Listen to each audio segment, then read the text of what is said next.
Siggi, einhverju svona stoltur frá þessum leik? Ég er aldrei stoltur að tapa og við vildum fá okkur út úr þessu leik en ég veit ekki hvort það hefði verið sanngjarnt. Það er nokkuð sanngjarnt en ég var ánægður með það effort sem við settum inn í seinni hálfleikinn og gáfumst aldrei upp þó að við erum 2-0 undir að halda alltaf áfram og við sóttum á það og gáðum alvöru leik hérna og náðum að setja undir smá pressu og þetta eru Íslandsmeistararnir á heimavelli og hafa mikil gæði leikmann á hópnum og við sáum það alveg í fyrri hálfleik að það var munur á liðunum en við gáfumst aldrei upp og þá er alltaf séns að koma tilbaka og við getum verið stoltir af því og strákarnir okkar eru að læra og við gerðum fullt klaufaleg mistök oft í fyrri hálfleiknum og okkur var refsað með mörkum. Óþarlega mikill kraftur kannski hjá valsmönnum í fyrri hálfleik, eitthvað sem kannski ekkert, þú sést alltaf mikið af frá þeim í sumar?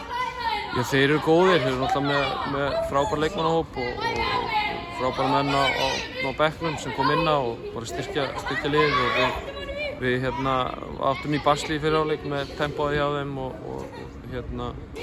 bara gæðin og mann er refsað þegar maður gerir mistök og missa boltann á slæmum svæðum og gera einfalda hluti allt of flókna og við ræddum það í hálfleik að við ætlum að gera betur og ég er ánægður með svarið frá strákunum í seinni hálfleik en það skila okkur ekki neinu stíi þannig að þetta snýst að safna stigum þannig að við erum að gera betur í næsta leik.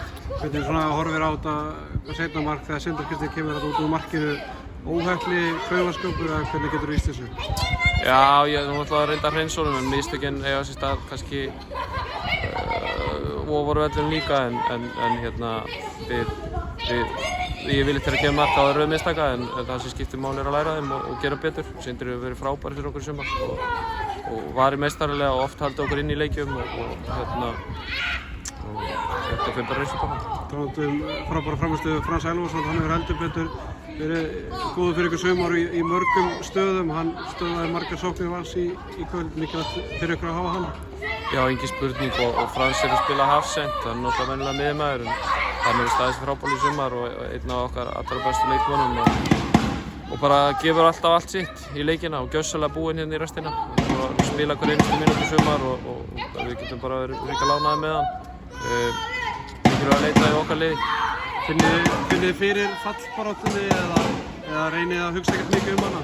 Við höfum reynt að fókusera alltaf að komast ofar í töfluna og vita að það sé gott. Heldur en að hafa ágjör á hvað er fyrir neðan og við tekið hvern leik fyrir sig, bara reynt að fá út úr honum stig og það hefur gengið ágætlega hjá okkur svo far en við þurfum með þetta að halda áfram og standa. Það eru margir leikir eftir en þá og erfið leikir.